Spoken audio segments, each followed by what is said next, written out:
نخستین گزارش اسطوره زنده ژورنالیستیکای ورزش توجیک نظرالله لطیپوف از استادیون به نام فرونز شهر دوشنبه که اولو ورزشگاه مرکزی جمهوری نام دارد به واسطه رادیوی تاجیکستان 55 سال مقدم دوام ایون سال 1969 صدور داده بود. اکوی نظرالله آن وقت همگی 17 سال داشت. درباره این سند در صفحه‌اش در فیسبوک خود نظرالله لطیپوف یادآوری کرده است.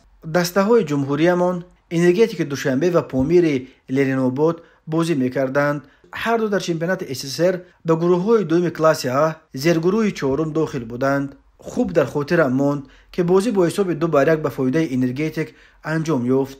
نقل کرده است نظرالله لطیپوف. موسم سال 1969 برای فوتبال بازان دوشنبه برقرار گردید. انرژتیک زیر رهبری سرمربی ایوان واسیلویچ لارن در بین 21 دسته جای چهارم را صاحب شده به لیگ یکم چمپیونات فوتبال اتحاد شوروی که نفت تشکیل یافته بود راه خط گرفت. سال 1970 نام دسته پامیر شد و ما از پامیر من بعد صفحه های طلایی ادامه تاریخ فوتبال تاجیک را نوشت. در نوشتن این صفحه های طلایی در تاریخ ورزش تاجیک نظرالله لطیپوف نیز با گزارش های زنده‌اش از ورزشگاه به نام فرونز سهام خود را میگذاشت.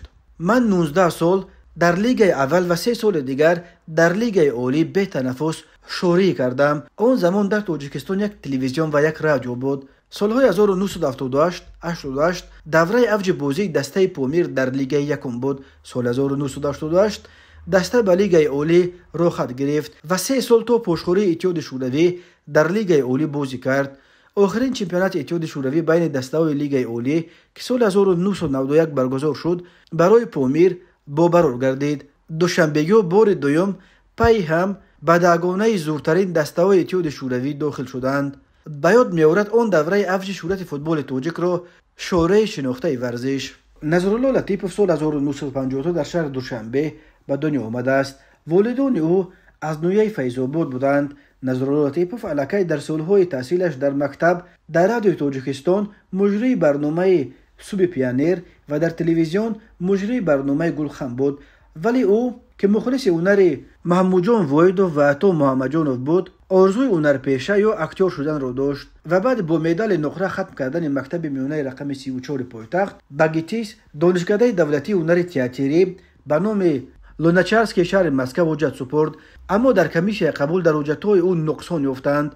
در برخی حجت‌ها نسب او لطیپوف و در برخی حجت‌های دیگر با املای روسی لطیپوف نوشته شده بود و به این دلیل حجت‌هایش را گرداندند. از بس که وقت برای اصلاح حجت‌ها نمانده بود، نظرالله لطیپوف برای آنکه 1 سالش به یاد نرود حجت‌هایش را به شعبه ژورنالیستیک دانشگاه دولتی تاجیکستان سپرد. هنوز دانشجو بود که باز یک تصادف دیگر سرنوشت بعدی او را برای عمرباد معین کرد. سال 1969 رادیو تاجیکستان برای قبول شارحان ورزش آزمون اعلام کرد. نظرالله لطیپوف نیز بخت خود را سنجیده شده بین آزمون اوجت سپارید و امین جان شکویی شاعر و ادیب مشهور آن دوران که رهبر کمیته دولتی تلویزیون و رادیو تاجیکستان بود نظرالله لطیپوف را به کار گرفت و با همین ادامه رشد عمر او با ژورنالیستیک ورزشی پیوست. فکر میکنم نظرالله لطیپوف که در این 55 سال میدانداری در این عرصه به اسطوره ژورنالیستیک ورزشی تاجیکستان تبدیل یافت